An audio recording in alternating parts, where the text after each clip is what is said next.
All right, hold on. I had to get one more sip of this medium oat milk latte hazelnut swirl from Dunkin' Donuts. It's really good, guys. Okay. Excuse me. I'm excited to bring you this week's episode with Mario Herger, where we're talking future angst and what he's been doing with his innovation consulting practice out in Silicon Valley for the last 8 years or so. Yeah, future angst or future angst. You're going to have to listen to the episode. Mario, who's from Vienna, Austria, he's got his proper way of saying that word, and it's more like angst, but you'll have to listen to the episode to hear how he pronounces it. But that comes from the title of a book he wrote for the German market that is in German. But I really love that term. Has anyone ever heard of it before? Future angst? I think that really encapsulates some of what's going on with the reinvention revolution. And, we also talk about one of his books that he wrote that's called The Last Driver's License Holder Has Already Been Born. Yeah. It's about the EV industry and the self-driving auto industry that is coming at us, faster than you might even imagine. And I guess I'm wondering, does that tweak your future angst in some way? Maybe ramps it up a little bit? Well, look, listen to the episode and you'll get a little bit more up to speed about what's going on and how to think about the world, especially EVs and innovation. But before we get there, just real quick, speaking of innovation and further tweaking your future angst or angst, however you might say it out there, did you see this announcement literally this morning when I'm recording this opening that Elon Musk and Tesla, I guess, is releasing or is thinking about releasing a prototype next year of a robot? Yeah, a humanoid robot. It's pretty incredible. And, what's interesting about it is I just like the thought process of Elon or Tesla or the companies that he's building. Where, I just saw it's like a 6-minute video. You can find it on YouTube. Actually, I'll put the link in the show notes so you can click on it because it's really interesting. So he's got this crazy dancer in a bodysuit that looks sort of like a robot that opens his presentation where he's disclosing this. But basically he's saying, like, look, Tesla he's viewing his Tesla as a very large robotics company. He's like, we're already a robotics company. The robots just happen to look like cars, but they're, computer controlled and they have all these sensors on them and all the software and the AI learning types of, experience they're getting with all these hours on the road and the visualization that they're turning into, proper algorithms to interact with humans in society and such, makes those cars they're already robots. And so he's just taking that same technology, the same engine, so the same full service driving, I think calls it FSD, that same core engine, and he's just putting it in a humanoid form, in a robot. So it's pretty interesting, he's understanding that, hey, we're developing all these technologies and they can be implemented in many different ways, many different flavors, essentially. So I think it's a brilliant approach to this. It might be jarring for some because it's like, whoa, where is this guy coming from? Because he's really dropping a lot of innovation onto us lately these last few years. But when you start to have when all these technologies come together and you start to have these platforms, this is what can happen, and things can happen rapidly. So if you haven't seen it yet, click on that video because it's pretty wild, and it's just, again, another thing that's just rapidly being reinvented right before our eyes. It's amazing. Anyways, hey, that's all I got for now, but I wanted to share that with you. If you hadn't seen it, it kind of blew my mind this morning. By the way, I am making some progress on designing my space down here in the basement. So I was meeting with MG Schlachter yesterday, MG Graphics, and going over some designs. So stay tuned. I'll have pictures and more like rendering soon, some ideas coming out soon that I'll probably share with people on the Facebook page. So keep your eyes peeled for that. You know what? Maybe I'll share that video onto the Facebook page as well so people can find it there as well. So anyways, that's all I got for now. let's get to the episode with Mario. Welcome to Jim's Reinvention Revolution podcast, the show that explores reinvention in the digital age as it relates to career, creativity, and technology. Stay tuned for interviews with professionals, entrepreneurs, and creatives that have reimagined success and are making a pivot. If you'd like to listen to the entire back catalog, visit JimJim'sReinventionRevolution.com for instant access. And now, here's your host, Jim. Okay, here we go. Hey everybody, hey, this is Jim, and welcome to episode 86 of Jim's Reinvention Revolution podcast. And I'm talking today with Mario Herger, and we're talking about future angst and whether the last driver's license holder has already been born. So, Mario, welcome to the Reinvention Revolution. Thanks, Jim. I'm delighted to be on your show. Well, you know what? I can't wait to dig into things with you because I've always wondered, what is the correct pronunciation of angst? Is it angst? Angst? How do you say that? You're like a native German speaker, so let me know. You say angst, future angst, German angst. That's the correct pronunciation. Angst is the word for being afraid of something, being scared, anxious. So Right. that's how we call it. Okay, angst. That's what I figured, but it's just great to hear you say it. And the reason I wanted to start with that was because, well, first of all, you have a book out there that's called Future Angst. So I had two questions for you about the book. One is it in English? And the reason I bring it up first is because, you know, you have this, you're the founder and CEO of this consulting business called Enterprise Garage Consultancy. I wanted to get that right. And it sounds like this term, I hadn't heard it before, and I wanted to get this phrase out there a little bit more for people, future angst or future angst. I really like it because it encapsulates what I believe you're doing in a large part with your consultancy in general. But tell me about the book first, and then tell me about what's going on with Enterprise Garage. So the book plays with the word, the term that we know as German angst. So basically, in the German-speaking countries, we are talking about the German angst, being afraid of new technologies and the future, which is kind of odd because our regions are known for mechanical engineering, you know, having all these great cars, precise machinery, you know, Certainly. Switzerland with all the clocks and watches that they do in pharmaceutical and chemistry. So basically, it's an engineering country. And when we look at even the numbers, we have like twice as many engineering students per capita than the United States or other countries. Yeah, and we're dominating a lot of technology sectors. So basically, on the machines that these German-speaking countries manufacture, the goods of the world are produced. So when you go to an electronic manufacturer in China, they run on Siemens machines. Yeah, That's right, banknotes are printed on Swiss banknote and coin machines.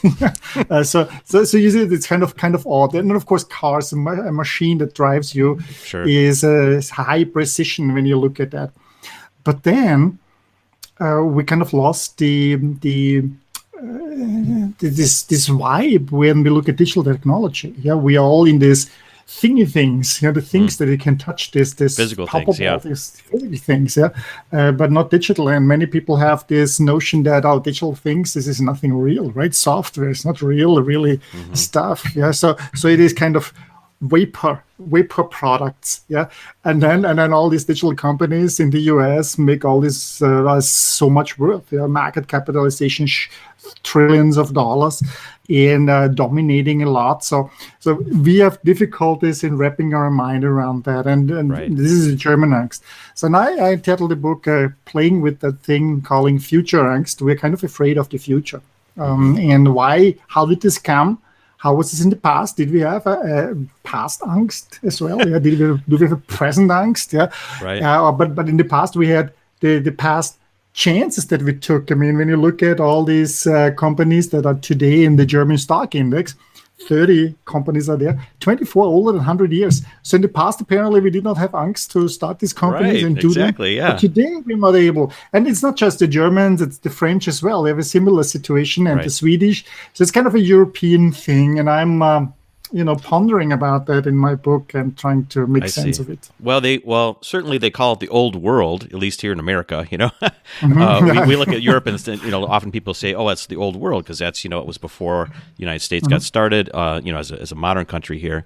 And yeah, I guess it's just maybe just a consequence of having those mature industries, or having just being around a long time and having these groups and organizations built up.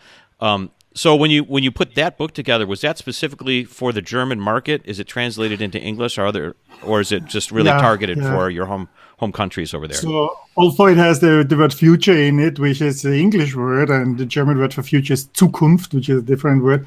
It's written in German. Yeah? Okay, that's what I thought. It is specifically aimed at the German market. That means I'm comparing the German-speaking countries, Austria, Switzerland, and Germany, and Luxembourg, Liechtenstein, to it. But the numbers, of course, a lot of these numbers I'm comparing in this book the German-speaking market in industry and society to the United States, to China, and actually, from a historical perspective, also to the Arab world, to the Islam. Oh, interesting. Okay, well, that's really cool. Yeah, I was like knocking around trying to find an English version of it, and I just couldn't. So I'm like, you know what? I think he must have wrote this just for the for the German language, which is fine. But I love the phrase futureangst, and I think that perfectly describes some aspects of Jim Jim's Reinvention Revolution podcast, right? That's kind of how what I was feeling. I felt like when I first kind of got on this track of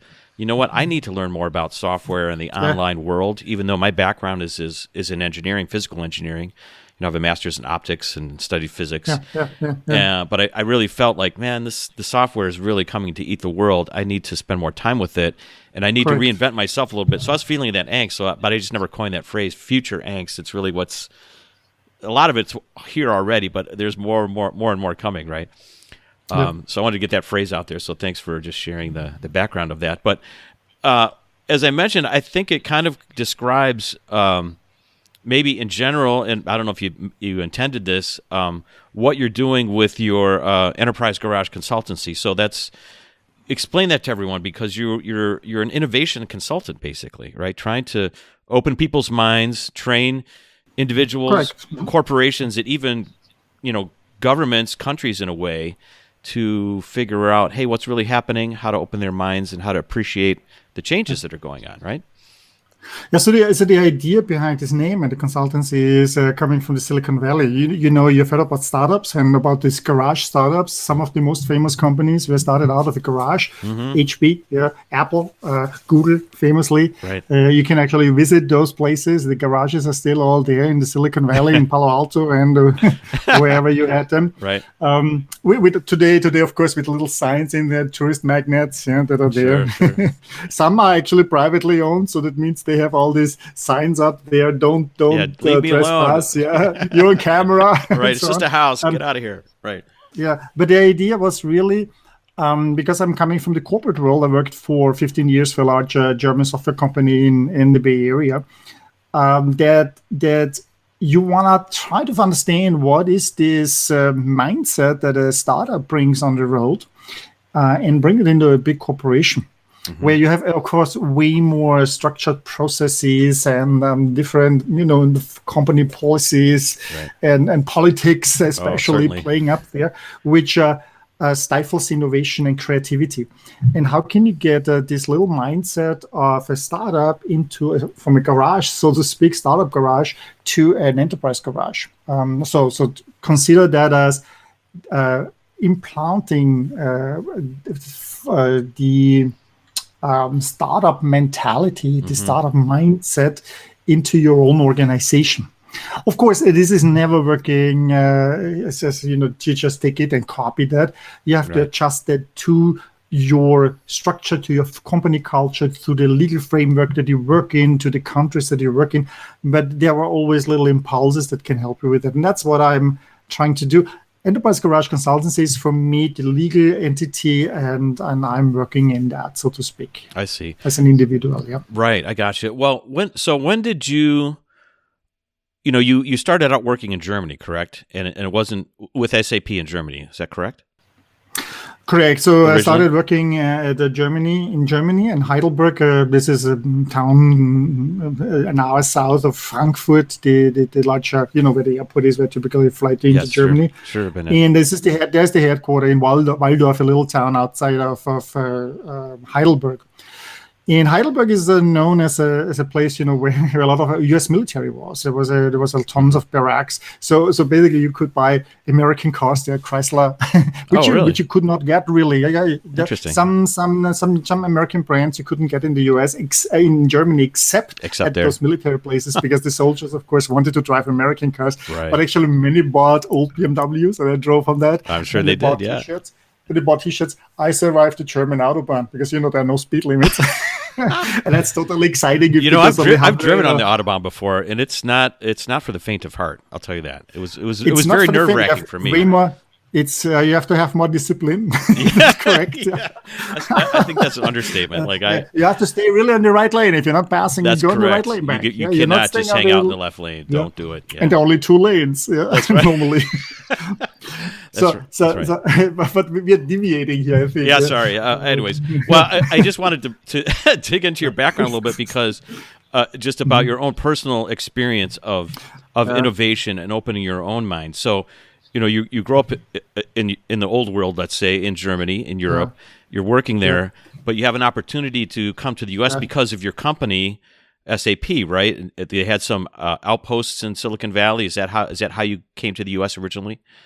Correct. So it starts even earlier. I'm actually a chemical engineer. I'm not a software engineer. I studied chemical engineering at the Technical University in Vienna. I'm Viennese. I'm from Austria. Okay. If you've seen Sound of Music, that's basically right. Sure.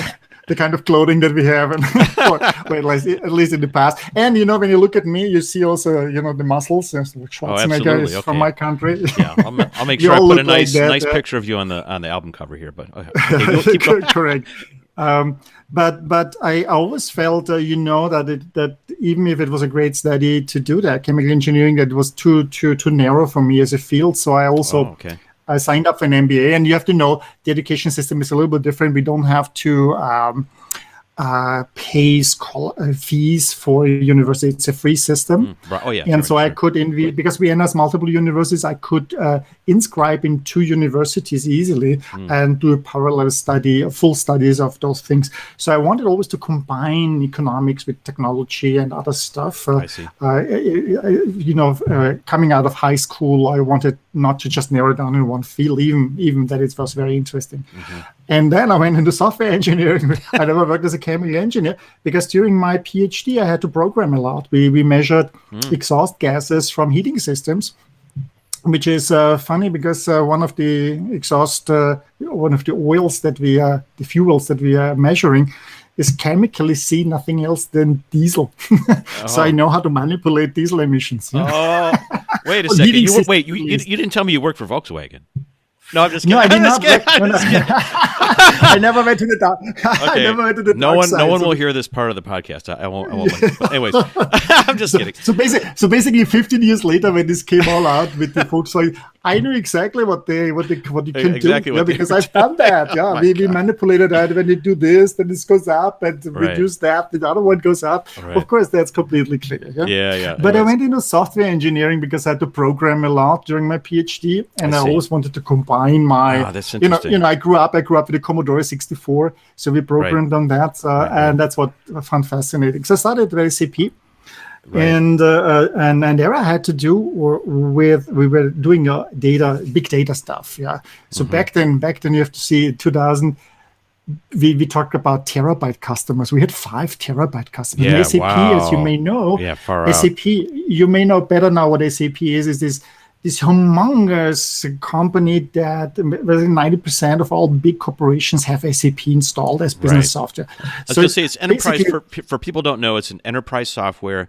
They might know names like Oracle or maybe Amazon Web Services or something, but it's in that realm, right? And SAP is one of the top 3 or 5 companies that do that in the world. So for example, Daimler is using that. The NASA is using it. The state of California is using that to make the payroll for their employees. Right. The U.S. military uses it as a logistics systems. When they went to Afghanistan, Iraq. through an SAP system, all this stuff runs. Sure. So you see, it's really big corporate enterprise software. And of course, what I came in was at this time in the late 90s, business intelligence, data warehousing was a new concept. So we had big data. And at this time, there were a handful of customers who had terabytes of data, like Walmart. Yeah? Right. But nobody else. Today, everyone has data. Yeah, big data, terabytes of data. So it's just crazy how it goes. Yeah. And that brought me then to the US because it's a very important market. The largest market, single market for that product was the US. And in Silicon Valley, one of the founders had started in the mid-90s an outpost. And an outpost in Silicon Valley of a corporation is not like a sales office or, something like that. Mm-hmm. It's more like you have to be in the Silicon Valley to know what's going on, what's coming, and how it may influence your own business and your own technology. Right. So we have 300-400 outposts from large corporations there. It starts, from pharmaceutical companies to car companies. Oh, okay. Explain Bosch, this. This is interesting. Yeah? I think I know what you're describing, mm-hmm. which, not everybody listening, especially if you're from the U.S., may or may not understand this. But, if you're a smaller market, a smaller company, or, a smaller organization, you might want to, again, set up a local office. It's not necessarily a sales office like you described, but it's like you need to be part of the mix. You need to figure out what's going on. Yeah. There's often, they call them, what's the right term? So I work for General Motors, and General Motors would do this in the opposite way. So GM would do this over in Asia, over in Singapore, or whatever. They would have offices all around the world just to make local connections, to understand what's happening in those markets and those kinds of things. Correct. Right? So we call it, it runs under the name Innovation Outposts. Innovation Outpost, okay. It's often based, located in areas around Stanford University, because Stanford University has a campus, so to speak, an unofficial campus where they had already, starting in the 1950s, about 150 companies. So this is about this area where also Hewlett Packard is located, or the Xerox PARC, the famous Xerox PARC Research Center, Palo Alto Research Center, where every facility there, every outpost has to be a research facility, a lab. Mm-hmm. That's why most of the things are called like lab, as it is called SAP Labs in Palo Alto. Right. And that also gives you some, from a corporate perspective, some tax deductions, because it's innovation spending that you do, and that is tax deductible. So there are about 400 companies that have an innovation outpost in the Silicon Valley, including somebody like Department of Defense. Mm-hmm. And they would then not necessarily open their own office in the sense of, rent a building, put 40 people or 700 people in there, but go in an accelerator where all the startups are, and just sit with 7 people amongst all the accelerators and go to all these events, and then accelerate basically your own innovation input that you get into the company. And this is a challenging task, because it needs to be really with the support of the board, and ideally the CEO is the person to directly report to, and you need to have kind of an input channel, so that an in-post channel, so to speak, that you get these ideas back. This is normally very difficult. I saw that at SAP, the Germans in Germany, they did the real stuff, while the guys in California had the fun, right? Driving their convertibles in California, sun, going to the beach, right? Yeah. But it is very important, because we had I'll give you an example of how important it was. In 2010, Apple introduced the iPad. Mm-hmm. So. And we had already used, since 2007, iPhones. And you have to imagine that back at this time, the BlackBerry was ruling. So the company, SAP, had 18,000 BlackBerries distributed to its employees out of 70,000 or 80,000 people that were working at SAP back then. Mm-hmm. But only a handful, really, we are talking here about 2 digits number of iPhones. Yeah, so you couldn't even get that. Right. And Macs were only for designers. So we had, I think, in total of 60 MacBooks. That's right. Through the it was entire Macs were not workforce. for the corporate world at this point. Really. Yeah. Yep. And then in April it came out, and in May was the big SAP conference, where 10,000 people are flocking together in Orlando and coming there, looking at the newest SAP products. And then our managers who were there suddenly sit in these rooms, these briefings with the analysts, with the bloggers, with the IT, the CIOs from their companies, and every single one had an iPad. Yeah.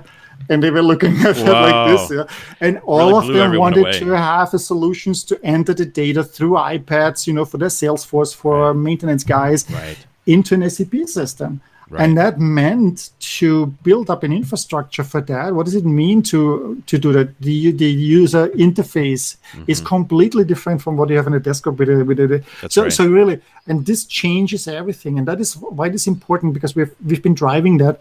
That is important to have an innovation outpost, because you're much closer to those new developments and can bring that hopefully properly in. Right. Bring it back quicker and sooner. Get it on your roadmap internally and all those kind of things. That's so interesting. Okay, so you get over to Silicon Valley. You're like thriving because it's like, man, I'm in the heart of this. I could see everything.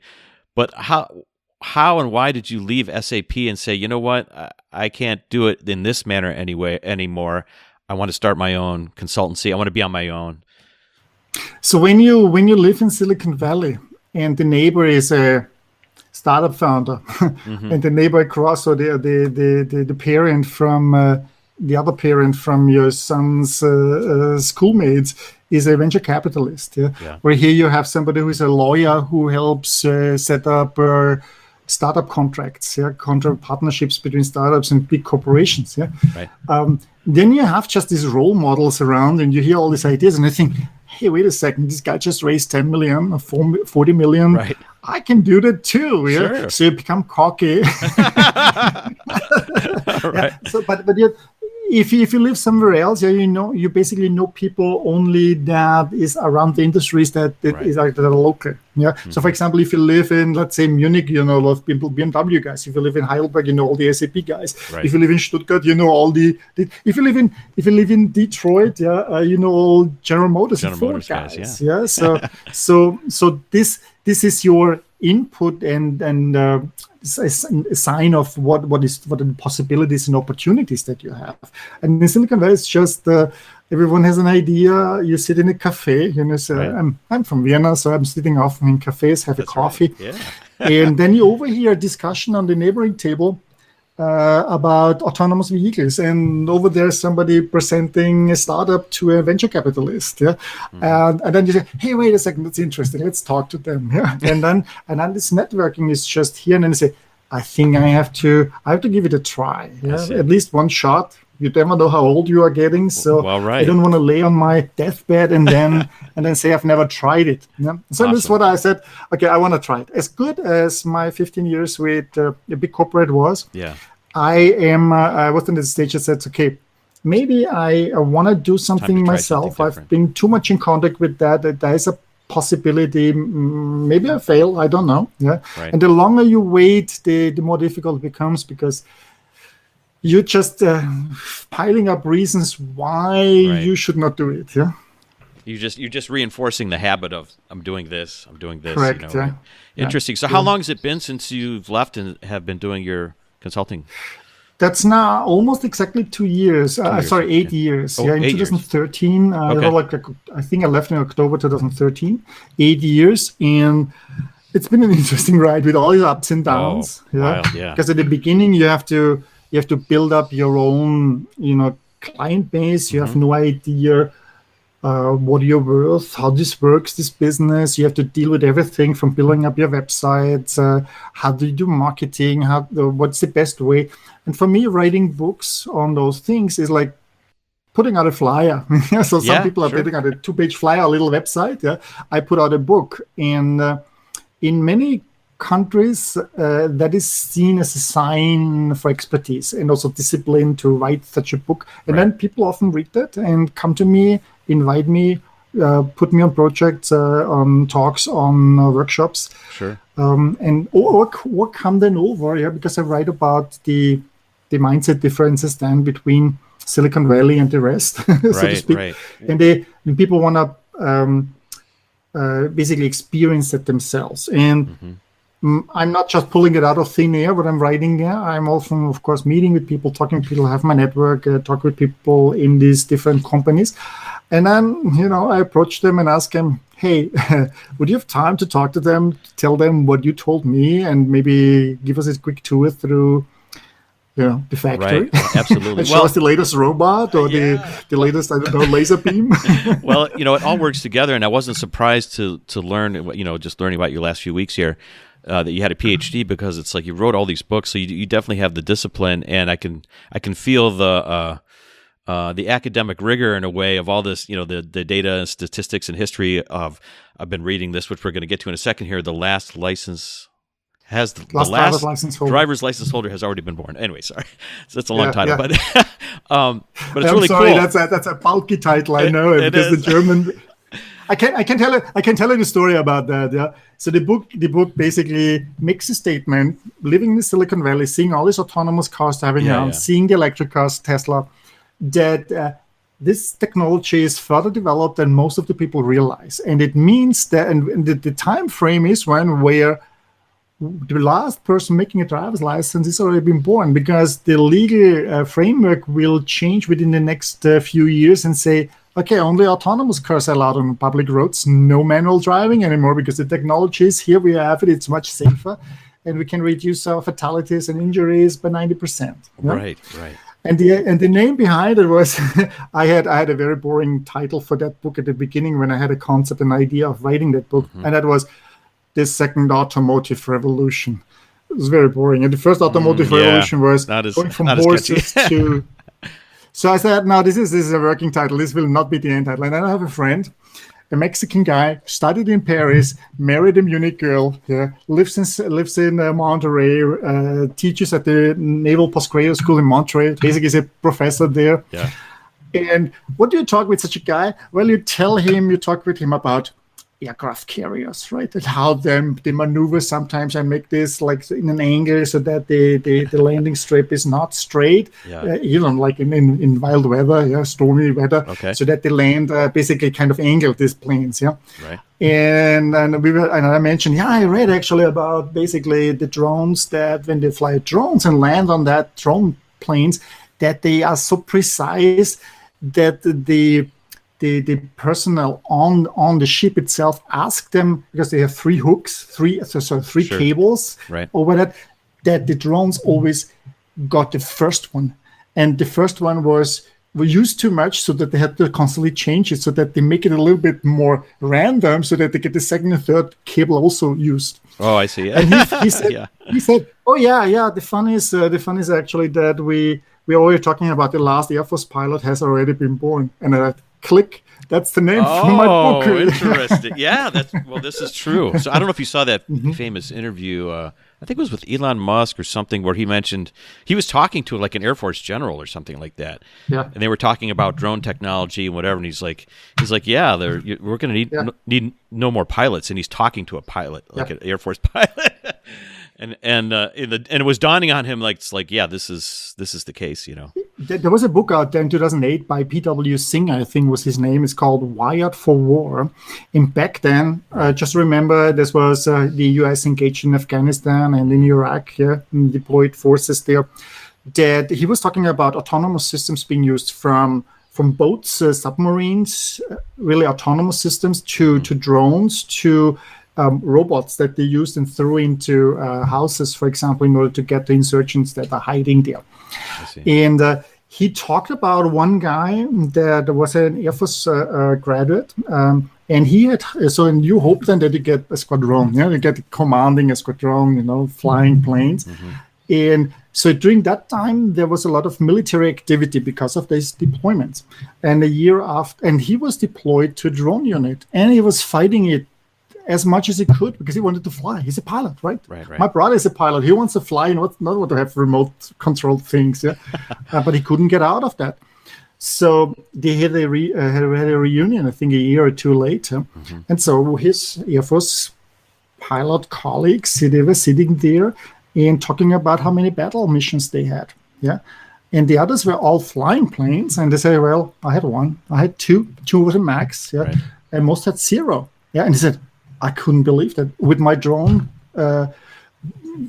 I had like every day five Right. battle missions, Right. yeah, and that is basically the sign that we have the world completely changing here, not just in the military. And that was 2008. 2008. That was Yeah. So 13 this is years already, ago.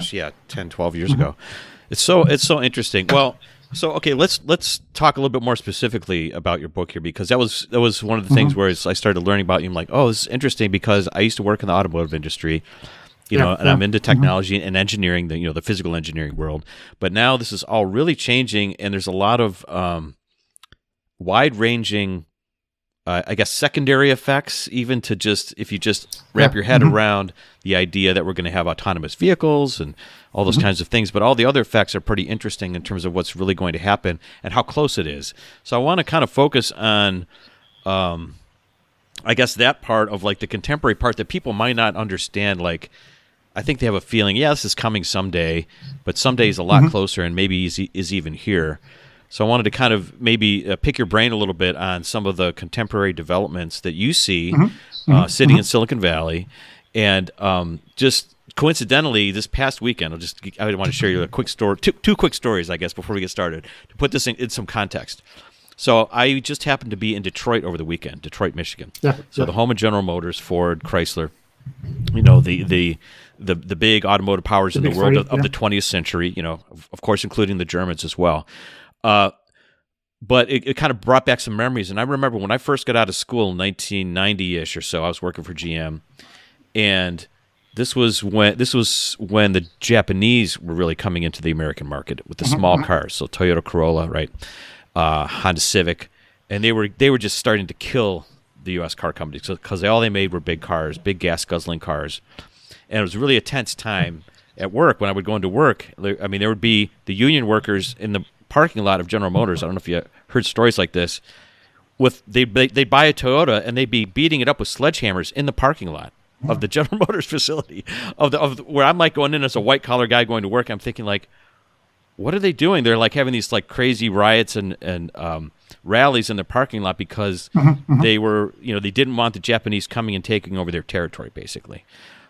So they're really trying to reject this, and I think this is the state of the art, or this is the state of affairs, it sounds like, potentially, that's happening maybe within Germany and other parts of the world in terms of EVs. They're not really wrapping their head around, you can fight this, you can try to play politics all you want, but the technology is here, and it's happening whether you like it or not, right?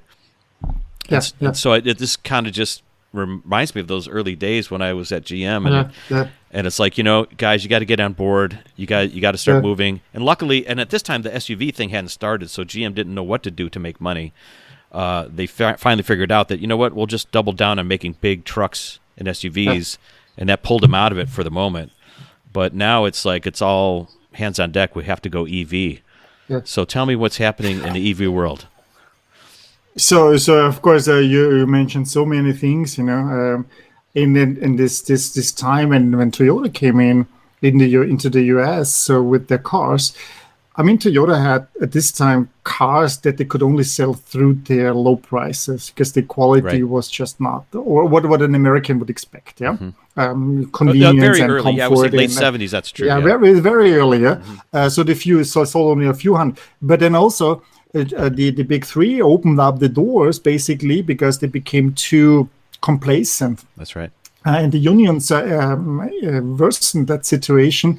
I mean, we have here the history of the Numi plant that was first a General Motors plant, and then I think a joint venture between Toyota and it was the Geo Prism. It was the Toyota Corolla and the Geo Prism. I don't know if you remember that nameplate, but that was the joint venture between General Motors and Toyota. It was called the Geo Prism and the Geo Tracker. There was a small 4x4. Yeah. And it had the worst quality and safety. Right.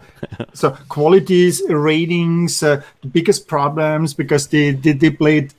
The unions were so strong, and and it still sold it. Yeah, and they didn't react to the oil crisis properly, so they didn't have a solution for that, and all the smaller cars came in. Right. So that is the kind of history that we have here. Yeah, but what we see now is for different quality. We are basically changing technology.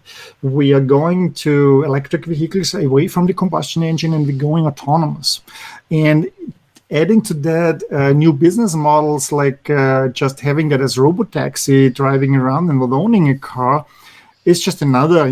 One is already kind of the effect of a nuclear explosion in that industry, but two of them, and now a third one, is just mind-bending. Right. And this endangers a lot of jobs and a lot of people in the thinking and in the bringing them out of the comfort zone of what's going on. Let's focus, for example, on electric cars. Yeah, for the beginning, and that means combustion engine today, depending on what we're talking about, a V8 engine or a V4, yeah, has about 1,200 parts, yeah, plus transmission, plus all the extra parts that you need, like the gasoline system and the exhaust system. You have easily 2,000 parts. Behind each part is a design and engineer, designing that, quality control, packaging, documentation has to be written, a mechanic who builds that in, yeah? Somebody then at the workshop replacing it, etc. So there's an entire industry behind that, and suppliers and everything. So 2,000 components. When you're looking at an electric motor, we're talking here about 2,000 moving parts. So instead of 2,000, we have 20 parts. Yeah? So 100th of that. And you can, with an electric car, the probably what reduces most the work is also that we have batteries that are basically machine factored. Yeah? So that means machine manufactured. So these are basically not many employees around that. Right. A third, when we look at the industry, the automotive industry, a third of the people employed in this industry are working on the combustion engine and the parts that make the combustion engine run. Yeah?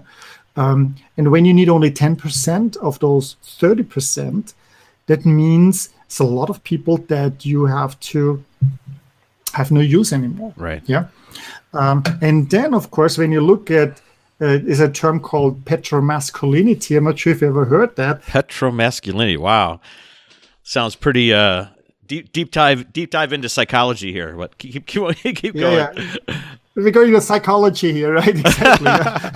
So think about Fast and the Furious. Yeah. Right. What cars do you see there? Right. No Teslas. Right. The Tesla is in the best case driven by a villain. Yeah. Yeah. Right. It comes in the futures, but the good guys, yeah, they drive all it's the like American a macho culture, car in, culture. Yeah. A macho culture, oil smell, right. Bending over that, wrenching around in the car under the hood, yeah, and the girls.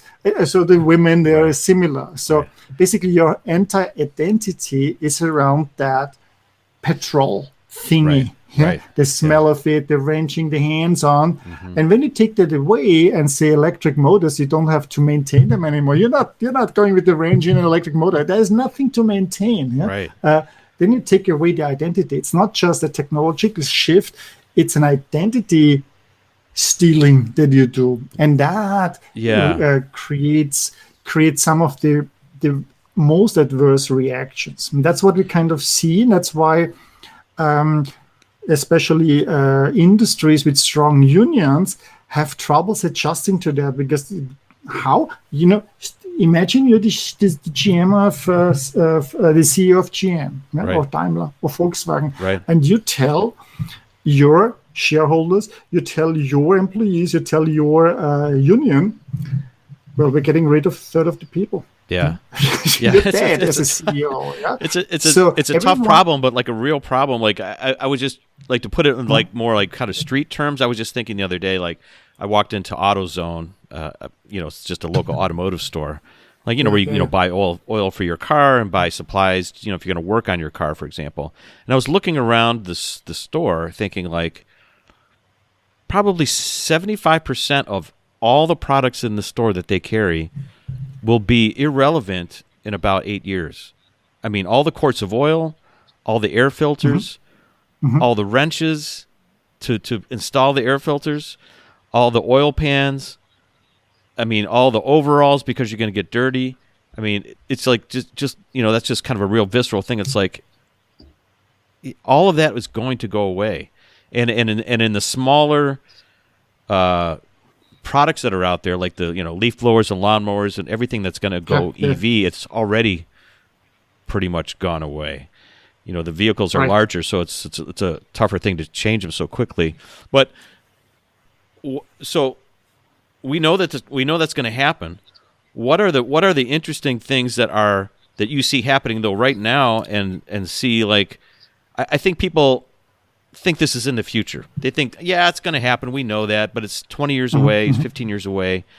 I want to get to some of the parts of things that you're seeing, like right now, that are really, maybe if you can think of some of the numbers of vehicles sold, or how Tesla's doing, or how, Daimler or GM, like the GM Bolt is doing, like what's really happening now? First, every single company had to present or come up with an electric vehicle. Yeah, and now we see actually many of these companies announcing that they're phasing out combustion engine development by 2025 or 26. Some said 2030, but actually they are forced being basically to shut that down earlier. So they're not developing anymore these technologies. They are building a platform. So their problem is, of course, now to resource everything. That means get the lithium, get the battery cells, get a factory up, get electronic components up. Yeah, because the car is now a computer. Hire the people that build the autonomous driving system, and so on. Getting in these new partnerships. So the cards are reshuffled completely.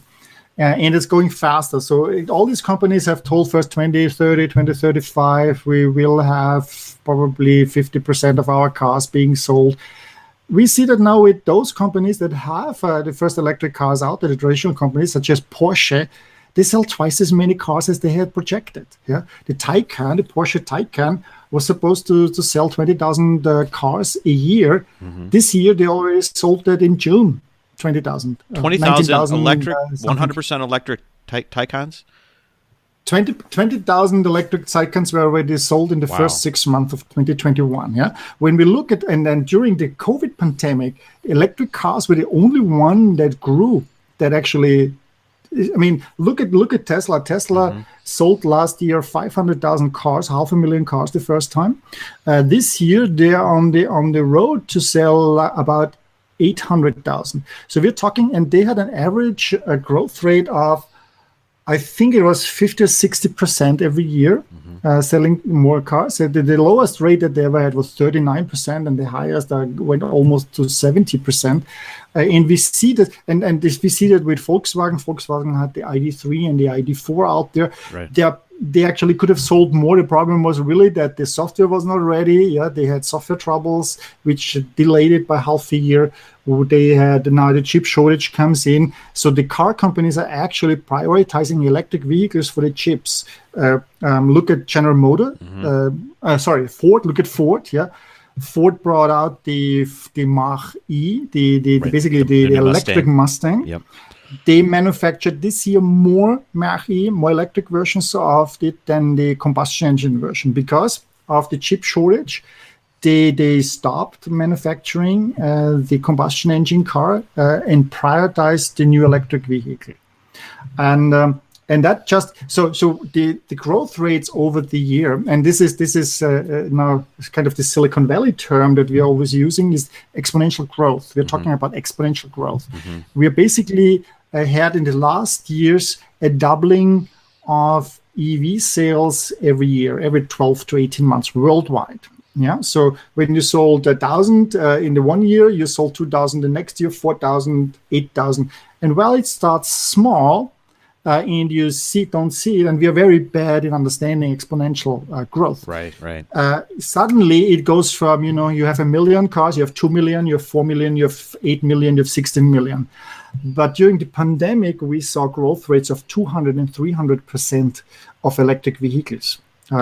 Suddenly they are everywhere. So what's the reasoning behind is there something about the pandemic that would have caused this acceleration, or was Good question. It was just something, it's just the timing that, hey, it's just starting to grow right now, or Kind I of curious. think there are multiple reasons. One was because of the lockdowns in many parts of the world, suddenly nobody was driving. We saw the oil price basically going down, going even negative.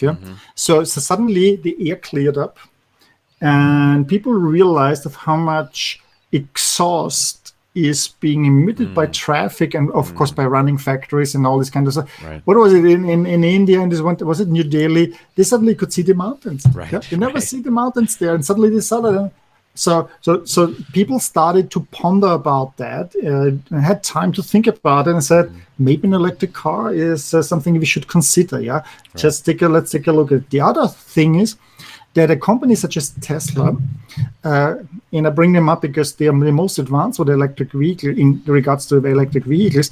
They could sell that remotely. So first, you don't go in a dealership, you order online.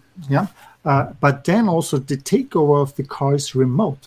So they bring you the car, and because it's a computerized car, they can give you a remote access code to the car. The car opens up, you have this big dashboard in the center of it, and they say, okay, before you start the car, watch these Tesla videos that give you an introduction. Yeah, like introduction videos, what to use and how to use it.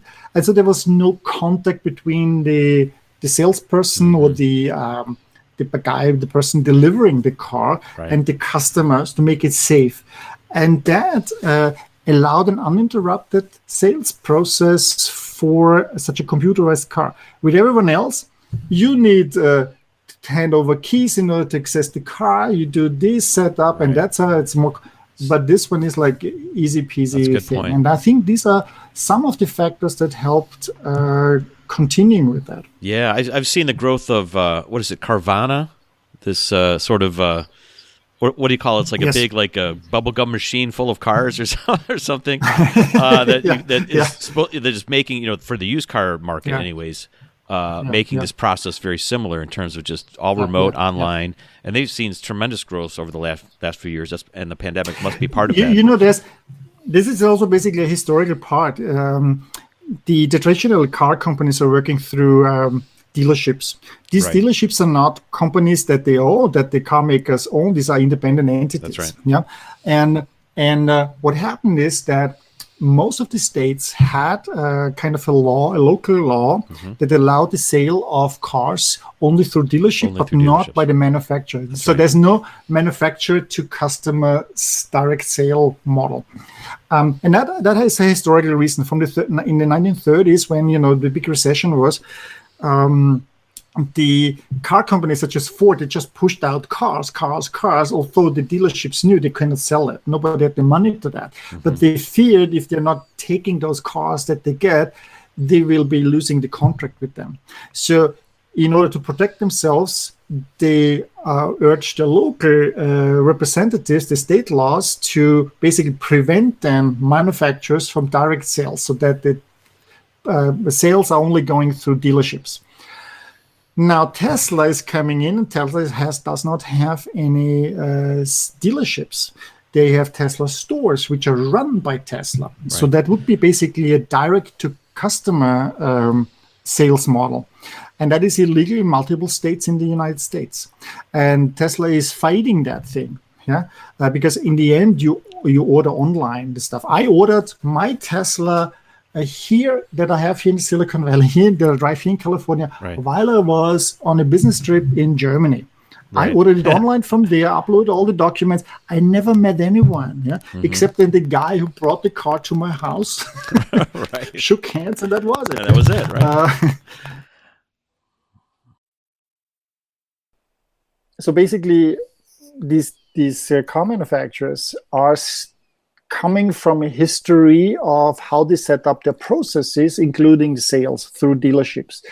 And you build up relationships over the past 100 years, and now comes somebody like Tesla and doesn't have that history. So they can start from the green field and do everything completely new. And you have a lot of people having their salaries and their bonuses depending on those relationships and those old structures, and they're resisting it. So you have a very difficult time of changing that. That is the reinnovation the reinvention that is not working as quickly in such structures as a new entrant can do.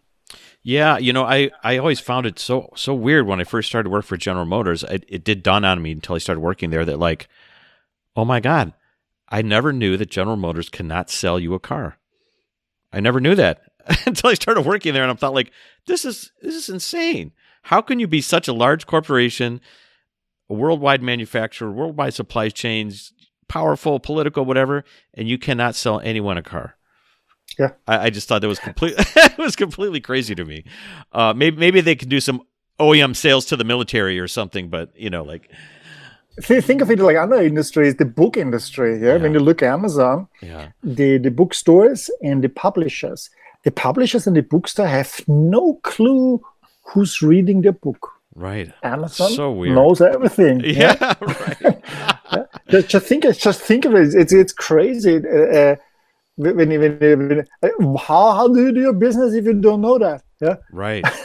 Well, I mean, obviously, we're learning that now that data or that relationship is super important, and that's just another way that Tesla is and EVs are in general maybe are disrupting the world because there's so many new EV manufacturers. Maybe you can talk a little bit about some of the new manufacturers that are out there. And what do you see in that landscape? So there's a few out there like Lucid and BYD. There's a few Chinese. So Lucid Motors is just a few miles from the Tesla factory. A lot of former Tesla people there. That car really looks good. Yeah, I've seen the car the first time like 3-4 years ago when they still had the Alpha car and like the 1 or 2 cars that they had. I've been in there's a lot of innovation going in there as well. The company provided actually the batteries for Formula E, so for the Formula E race series, and they run the entire season. They take it back and can still use it for other purposes. And they're coming out, I think, later this year, to 2021. Right.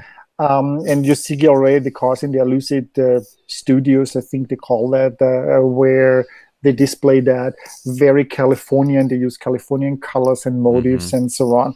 So this will probably really finally we see way more offerings in that thing. Then, of course, we have a lot of these Chinese companies. China has the largest electric car fleet worldwide because they have been pushing it. There were rumored about 500 electric car companies there. It's a big country. Even if only like 10% of them are real, it's still 50 companies. And even if of those only 10% survive, there were 5 new OEMs there. And then you see companies such as BYD or Xpeng or however they are called. And then even new players like Sony are suddenly coming in, Really? I hadn't heard about Sony. Okay. Yeah, Sony had last year they had presented the electric vehicle at the Consumer Electronics Show in Las Vegas, and I think the original intention was to highlight how Sony is incorporating their technology, the electronics for all different purposes into a vehicle. And so what they did is they just made a concept study of an electric vehicle, put it there with their stuff in there, and then everyone was excited about a Sony electric vehicle. And then they thought, oh wow, maybe we should build one, Right. And suppliers such as Bosch and others are building these skateboards because it becomes much easier. Right.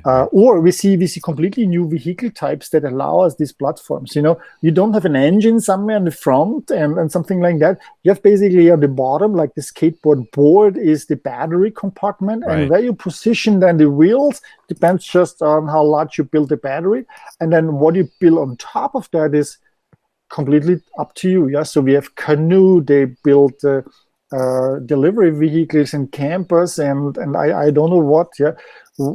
So when everyone comes out with ideas, and suddenly we see completely different types of vehicles from GM, the Cruise Origin from General Motors, which is a vehicle that has no front and back side. It just can drive in both directions. The wheels can move in and out. Yeah, so basically both sides of the wheels are turning. Yeah, right.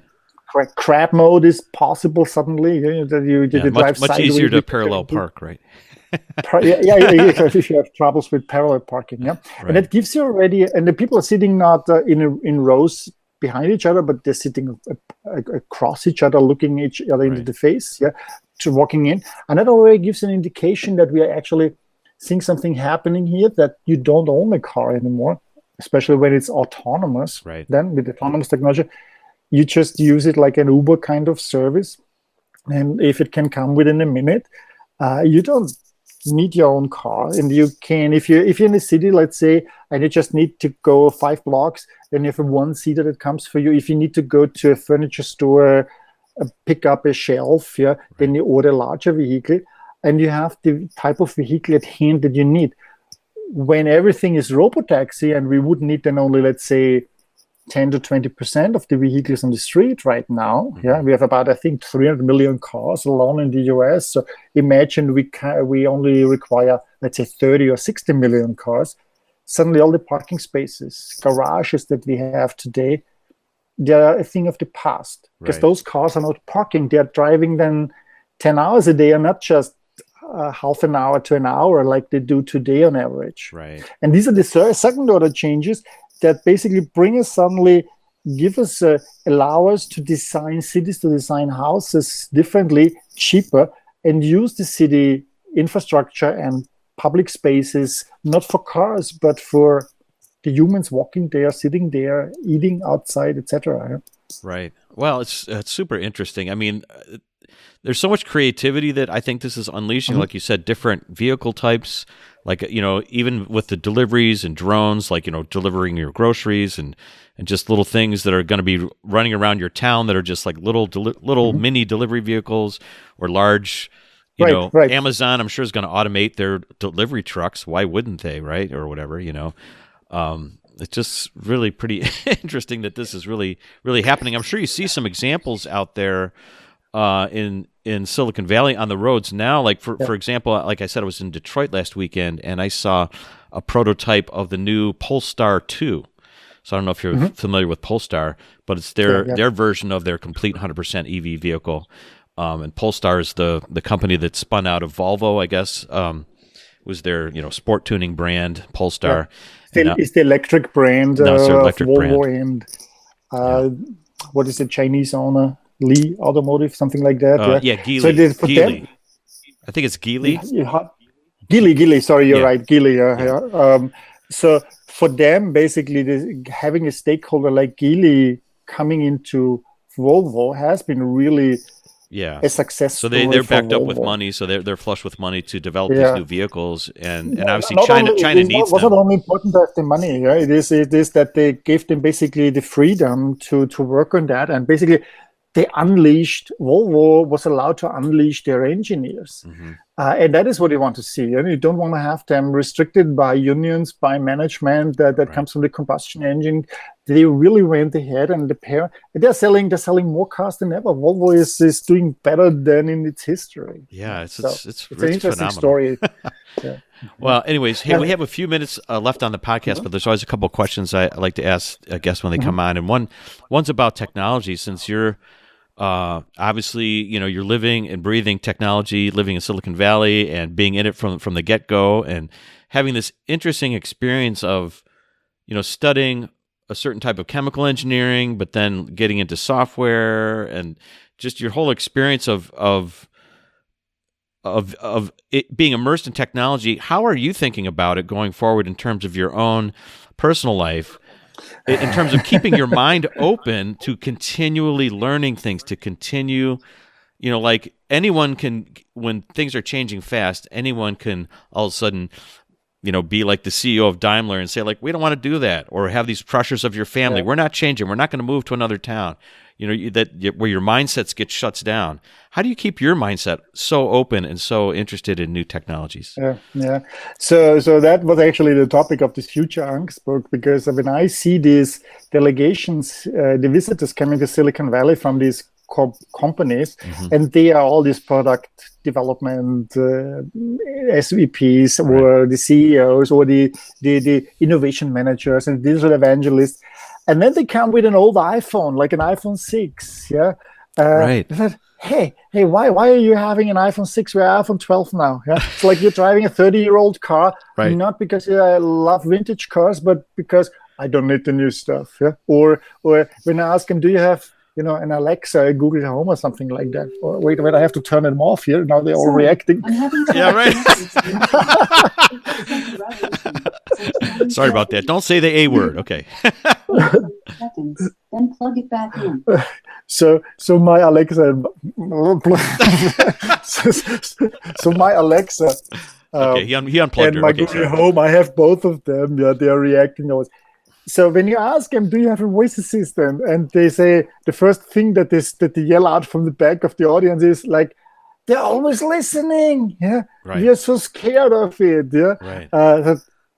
I mean, you own all a car, right? Cars kill people every year. I've never heard about Alexa killing anyone, yeah? Right. But you're afraid that Alexa is listening. Right. So, of course, I'm not talking about regular folks in people. I talk about really people who are Yeah. tasked It's their to job. bring their organizations into the future.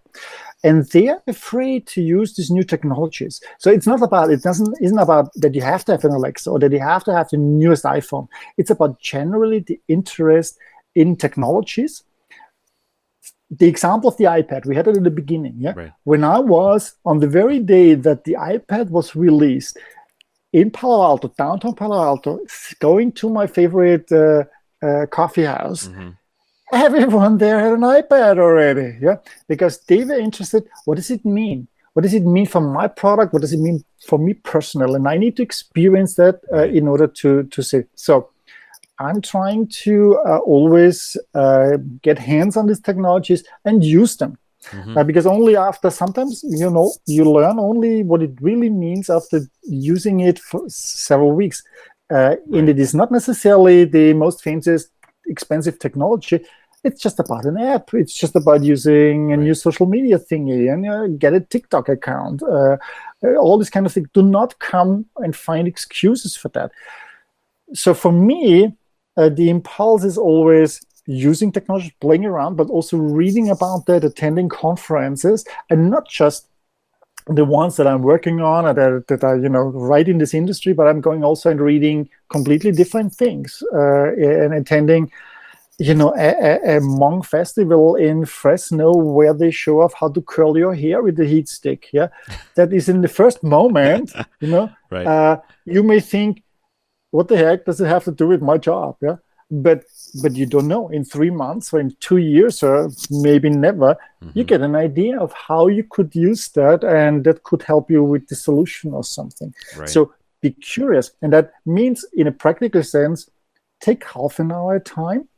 And there's no need to dive into all topics. Just pick out 2 or 3 topics that you're really interested in. That robots, drones, I don't know, laser beams, IoT, 3D printing, artificial intelligence, quantum computing. There's so many topics, and schedule every day half an hour and read through the latest articles. Subscribe to a newsletter and take this time for that. And it may sound, not much, but after a week, you've 2.5 hours. After you have 5 hours after 2 weeks. In a month, you have 10 hours. Yeah. And after half a year, you spend 60 to 100 hours on that, and suddenly you're knowledgeable. And because it's always in the back of your mind, you suddenly have, maybe we could use that here. Maybe we could use artificial intelligence or facial recognition to open the car. Because I go there, look at it, the car opens. Right. It doesn't need my phone. Why do I need a phone? Why do I need a card? Why do I need a key? Yeah, and suddenly it gives an impulse for your own job, what you're doing. Right. I'm totally with you. That's really a lot of good techniques and suggestions there, which I love. Which is going to different conferences or having different experiences with different sets of people, like maybe out of your comfort zone, where it's just like, hey, I never knew that. I was going to this crazy Comic-Con, but the people that go there use their iPhones in this completely different way than I would have ever imagined, because they're doing different things, or you discover an app, or you discover, how people are communicating differently, or whatever it might be, or just taking the time to learn about these things. I mean, it's amazing. I mean, conference-wise, people-wise, you meet such a different bunch of people at those places. Yeah. go for go for lunch, not always with the same people from your team, but if you work in a company, if you're an engineer, let's say, or if you're in marketing, go out with the with somebody from the legal department, or go out with somebody from delivery, or even go one step ahead and meet once a week for lunch with somebody that is outside the company in a different field, and ask them just one question: what is the biggest problem that you're working on right now? Yeah, and maybe actually you have a solution because we're using this process. Maybe this helps you, but you get an insight also of what they are working on. And I never knew that. Right. I'm lucky enough to be invited to speak at different conferences about innovation and so on. Mm-hmm. But the good thing is, or at companies, and the good thing is that actually I'm being paid for learning. So because when I go to such a conference or to visit a company, they often also show me around, and I learn about them and their market, their industry. And maybe as an example, one conference that I found very interesting was about the ski lift operators. So and cable cars. Okay. So there is an annual, or every 2 years, is a conference in Europe, Interalpine it's called, where you have the latest skiing technology to prepare the slopes to bring the people up. Right. Yeah, and how they use actually digitalization in order to prepare the slopes the best.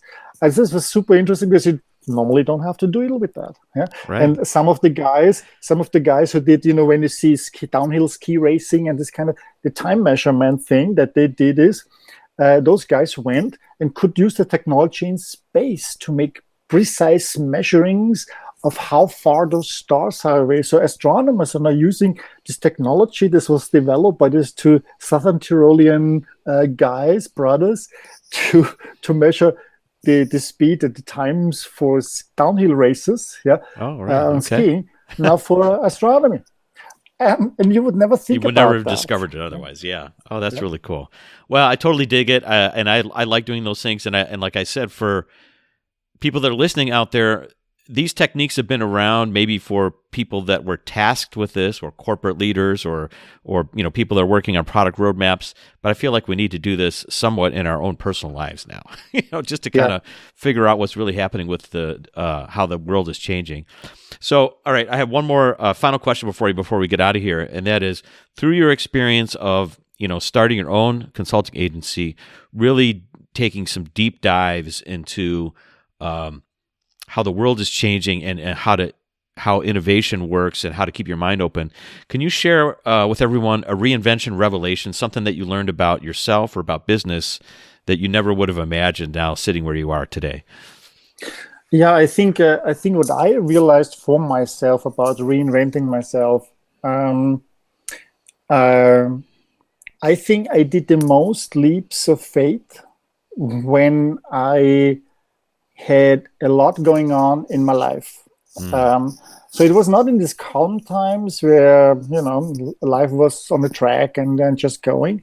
It was when you move, when you have a baby, when you maybe separate from it, or when you get married.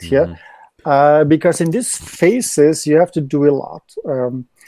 You have to change habits. And this is actually a phenomenon that some retailers are trying to exploit.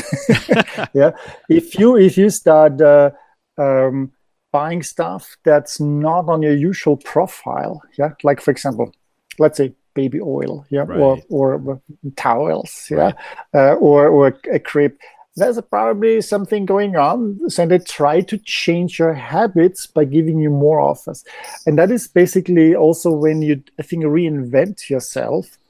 That often such moments where there is some upheaval in your personal life or professional life, that this is the moment to reinvent yourself completely and take such leap of faith that you had always had in mind or dreams. Is that I do it right now, because this is the moment where I'm mostly focused. Everything is changing anyways.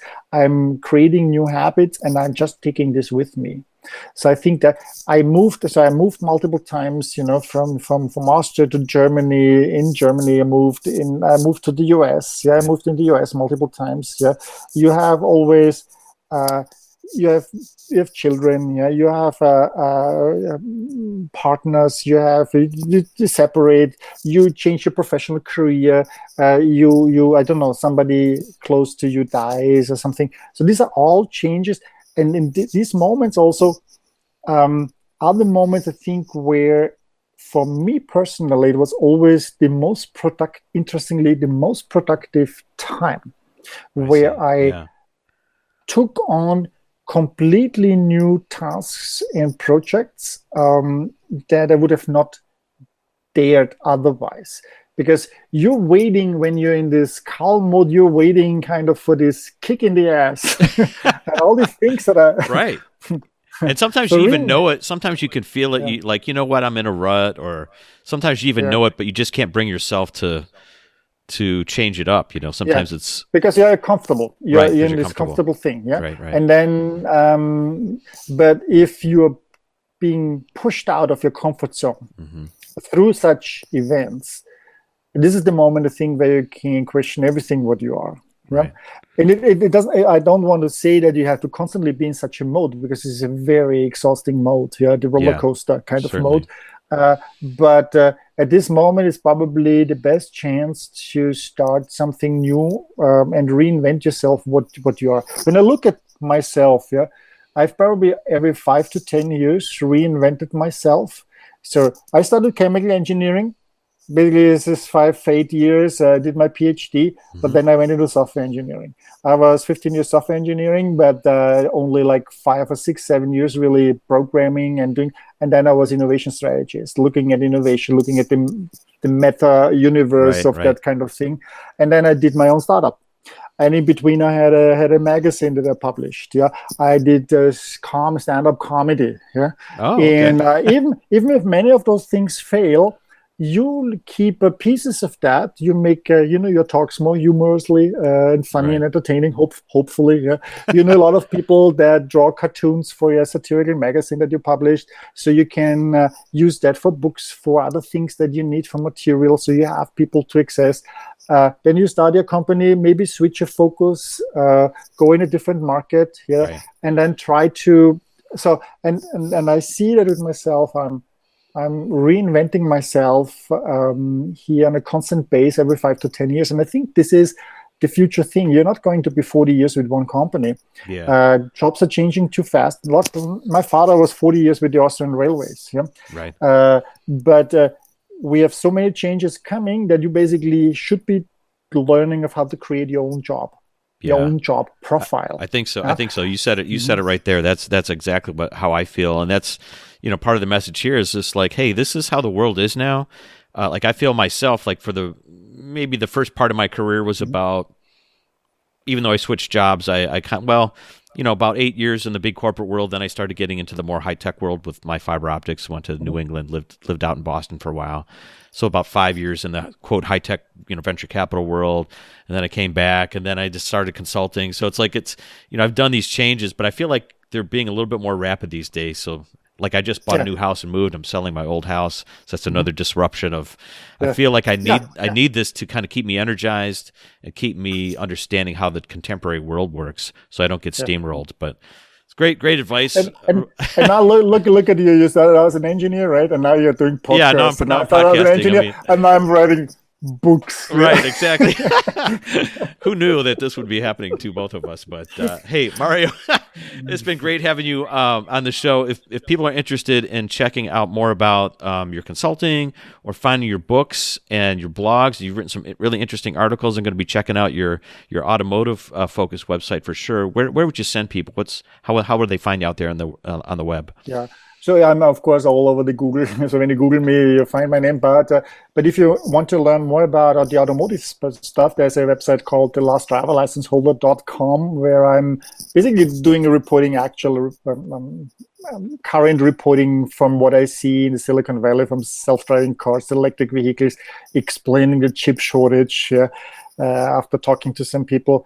in another one for different things about the mindset and other books that I have, like the non-apology is a book that comes out this Thursday. Oh, okay. I have a website called technophilosoph.com.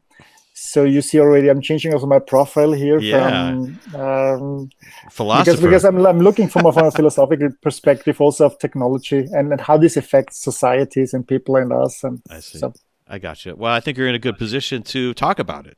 That's just what's fun for me. I started out in physics, and my first thought when I started studying physics was, the only way you could really be a philosopher is if you study physics.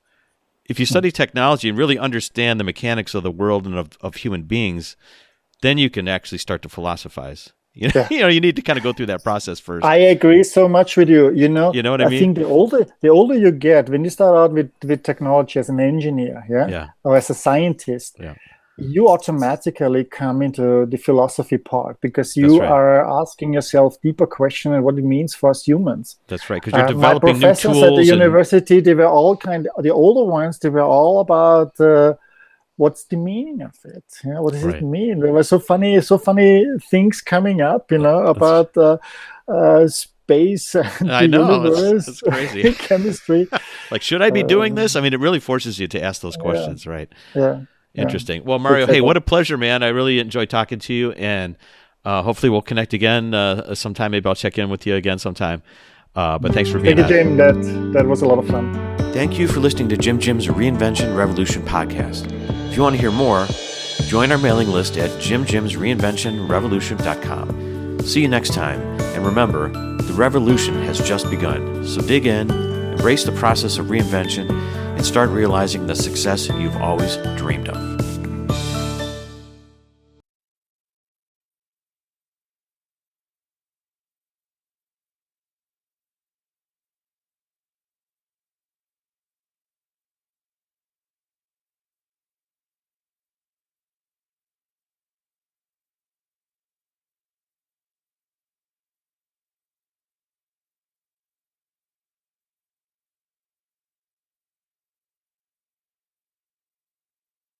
Hey, revolutionaries, if you enjoyed today's episode and today's guest, let them know by commenting on their Facebook page, finding their Twitter handle or Instagram feed, and letting them know you heard them on Jim's Reinvention Revolution podcast, and tell them what you got out of the episode, what you really liked, or how they inspired you. I know they would get a kick out of it and will help others find the same value that you found.